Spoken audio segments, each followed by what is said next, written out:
All right, we're going to go over how to use this Medx Hip Adduction machine. This one's a little tricky, and I've seen a lot of people using this in a way that makes me a little bit anxious and worried for them. So when it's stored and you come over to it to get it set up for you, this bungee cord should be holding these legs together without any weight on the stack. This pin is either resting on top of the weight stack or in the 20 slot, which is already attached to the guide rod, so that won't change how much weight is on it. So when you want to get on this machine and actually use it, usually you just kind of hold this together with your knees and then undo this bungee cord. Let's see if I can do that. There we go. And now you can see why it's stored with the bungee cord, because nobody's hips do this unless you're a contortionist or something. Then what you do is when the machine is like this, you select your weight. Let's say I'm going to do 80 pounds. We've got the setup of the seat incline, either in the middle or all the way down. I'll show you what it's like here in the middle. And then in order to get yourself set up on this machine, and before we start actually getting going with doing anything, you kind of sit down here in the middle, you use these handles and push them down to bring these legs together. Then you get your legs on here, and then you just kind of squeeze everything together. And this is kind of where we start from on this machine. These handles always stay down when you're using the machine, just because they will keep the legs from going out too far and from possibly injuring you or straining your hip too much. It's kind of a good reference point for most people, is to not go out further than this. If going out this far feels like an issue, just don't go out that far and stop before it rests on the handles in terms of the range of motion. But you want to notice how, I'm going to let these come out for a second so I can show you something. See how my legs are a little bit spun out with my kneecaps pointing up and out and my knees are slightly bent.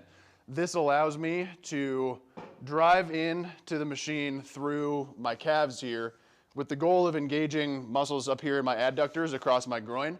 But if you watch, I can make the machine meet evenly so that these two different sets of pads meet evenly with my legs spun and knees bent a little bit, versus if I have my legs like this.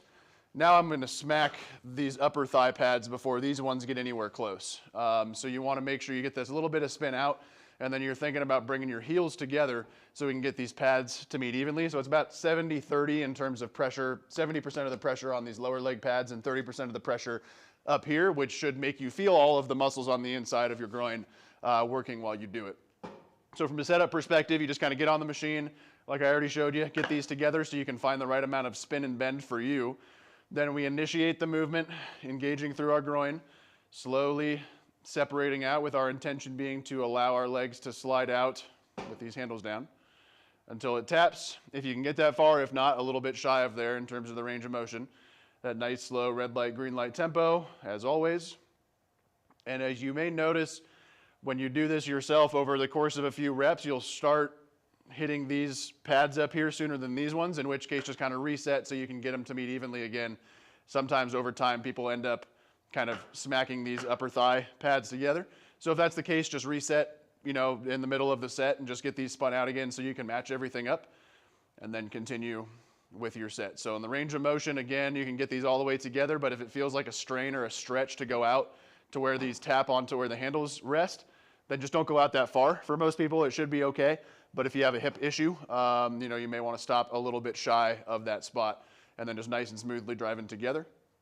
Then when you dismount this machine, you let it come out and rest on the handles, and then you kind of pick one leg up, place it in the middle, and then as you pick the other leg up, you can let the handles come up and let the legs rest out here. And then when you're done with that, if you're planning on coming back to the machine, you can leave it like this. If you are done with the machine for that workout, I would ask that you store it the same way that you found it, which is removing the weight pin, putting it either in the 20 or resting right in front of the 20. Take the bungee cord, wrap these legs together, and store it like so that somebody can use this machine next to it and people can walk by without any issues. And that's how you want to properly use this Medx adduction machine.